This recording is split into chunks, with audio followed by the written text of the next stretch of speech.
নমস্কার বন্ধুরা, সবিতা কিচেনে সবাইকে স্বাগত। আজও আমি আরও একটা রেসিপি নিয়ে হাজির হয়ে গেছি। আজ আমি বানাবো কাঁচা আমের টক মিষ্টি আচার। এই আচারটা কিন্তু দেখতেও যতটা সুন্দর, খেতেও কিন্তু ততটাই ভালো হয়েছে। আপনারা বাড়িতে একবার এভাবে আচার বানিয়ে খেয়ে দেখুন, আপনাদেরও কিন্তু ভীষণই ভালো লাগবে। আচারটা বানানোর কোনো ঝামেলা নেই, বানানোটা খুবই সহজ আর খেতে ভীষণ ভালো।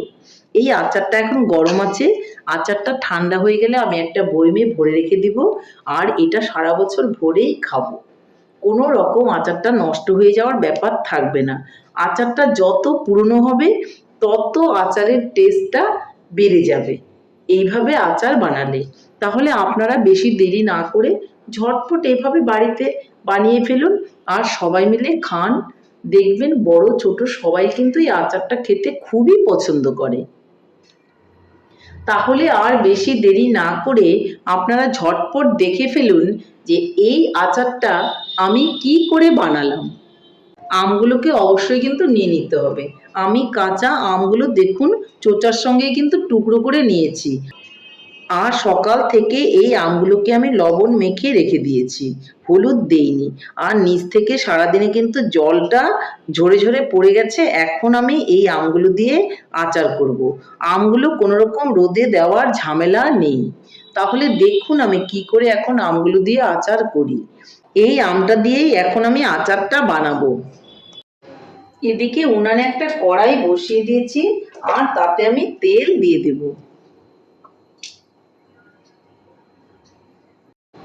তেলটা গরম হয়ে গেছে, এর মধ্যে আমি কয়েকটা শুকনো লঙ্কা দিয়ে দেব। শুকনো লঙ্কাটা একটু ভাজা ভাজা হলে এর মধ্যে দিয়ে দিব আমি 5 ফোড়ন।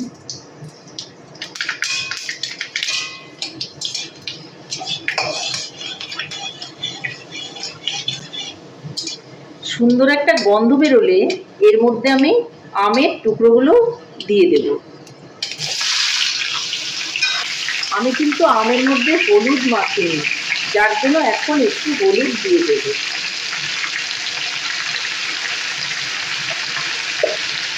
লবণ আমি মেখে রেখেছিলাম, এখন আমি লবণটা দেব না। একটু নেড়ে চেড়ে নিয়ে তারপর অল্প করে প্রয়োজন হলে আমি লবণটা দেব। খুব বেশি ভাজা ভাজা করার দরকার নেই।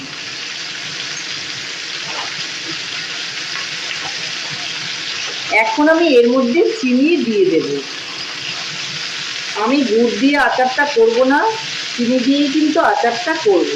তাহলে চিনিটা আমি দিয়ে দিচ্ছি। এই বাটিটা দিয়ে আমি 2 বাটি চিনি দিয়ে দিলাম। এটা খুব মিষ্টি হবে না, টক মিষ্টি হবে আচারটা। এখন আমি নেড়ে নেব।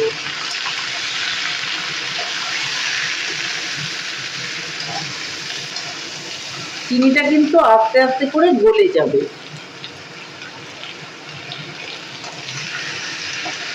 চিনিটা গলে যাওয়ার পর আমি আপনাদেরকে দেখাচ্ছি। বন্ধুরা দেখুন, চিনিটা কিন্তু গলতে শুরু করেছে।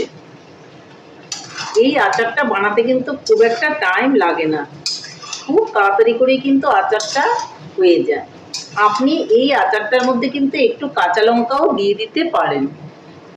আচারের মধ্যে আমি ভিনিগারের বদলে একটু লেবু রস করে দিয়ে দিচ্ছি। আপনারা ইচ্ছে করলে ভিনিগারও ব্যবহার করতে পারেন। এর মধ্যে কাঁচা পাকা লঙ্কাগুলো আমি দিয়ে দিচ্ছি। নেড়ে চেড়ে একটু মিলিয়ে নেব। দেখুন চিনি থেকে কিন্তু অনেকটাই রস বেরিয়ে গেছে, আর চিনিগুলো কিন্তু ভালো করে গলেনি। আপনারা দেখতেই পাচ্ছেন যে আরো কিন্তু চিনিগুলো গলবে, সেই অবধি আমাদের অপেক্ষা করতে হবে। এই সময় দেখবেন আমের চোচার কালারগুলো কিন্তু চেঞ্জ হয়ে গেছে, মানে মনে হচ্ছে দেখে যে সেদ্ধ হয়ে গেছে। এরকম ভাবেই কিন্তু করে নিতে হবে। আর দেখুন আমগুলোও কিন্তু একটু সেদ্ধ হয়ে গেছে। এইভাবেই কিন্তু আমটাকে বানাতে হবে। আমটাকে কিন্তু খুব গলিয়ে ফেলা যাবে না, আমটা আস্তে আস্তেই থাকবে, কিন্তু ভেতরে খুব সুন্দর নরম আর রস ঢুকবে। এখন আমি এই সময়ে অল্প করে একটুখানি ভাজা মশলা ছড়িয়ে দেব, গন্ধটা তাহলে আমের ভেতর অব্দি যাবে। দেখুন আবারও কিন্তু নেড়ে চেড়ে আমি মিলিয়ে নিচ্ছি।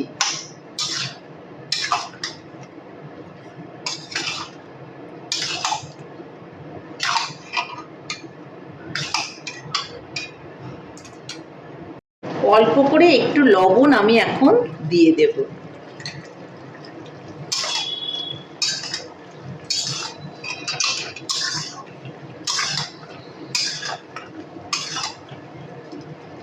দেখুন আমগুলো কিন্তু নরম হয়ে গেছে।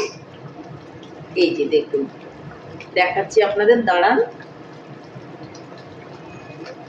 এই দেখুন আমগুলো সেদ্ধ হয়ে গেছে, চোচাটা আমাদের শুধু লেগে আছে, মানে চোচাটা থাকার জন্যই আমগুলো আস্তে আস্তে থাকবে, গলে রসের সঙ্গে মিশে যাবে না। এইভাবেই কিন্তু আপনাদেরকে আচারটা বানাতে হবে। দেখুন আচার কিন্তু আমার প্রায় কমপ্লিট।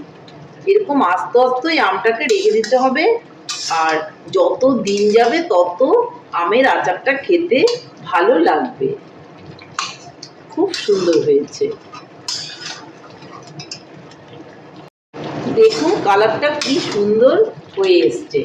এইভাবে কিন্তু চামচ দিয়ে বা খুন্তি দিয়ে একটুখানি চেপে চেপে দেবো, যেন কোনো কোনো আমগুলো একটু থেতলো থেতলো হয়ে যায়। এতে কিন্তু আচারটা খুবই ভালো হবে। আমের আচারগুলো এতে কিন্তু আচারটা খুবই ভালো হবে। আমগুলো দেখতে আস্তে আস্তেই থাকবে, কিন্তু টেস্টটা ভীষণই ভালো হবে। এই দেখুন, এইভাবে করে আমি আচারটা বানাবো, কোনো ঝামেলা নেই। আপনারাও কিন্তু বাড়িতে আচারটা এভাবে বানিয়ে নিতে পারবেন।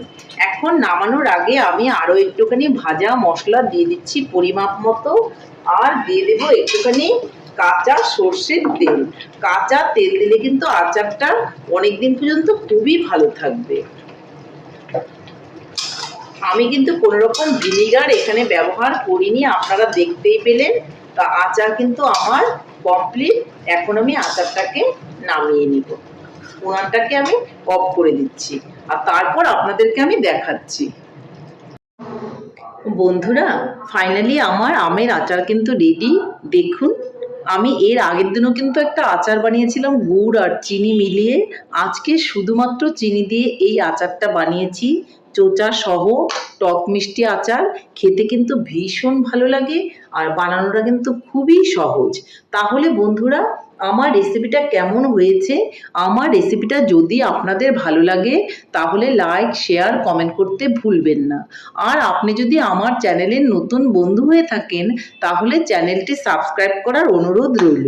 পাশে থাকা বেল আইকনটি প্রেস করে রাখুন আমার নিত্য নতুন রেসিপির আপডেট পেতে।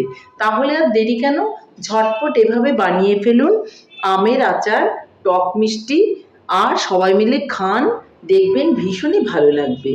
নমস্কার, ভালো থাকবেন, সুস্থ থাকবেন। আবার দেখা হবে আরও একটি রেসিপির সঙ্গে।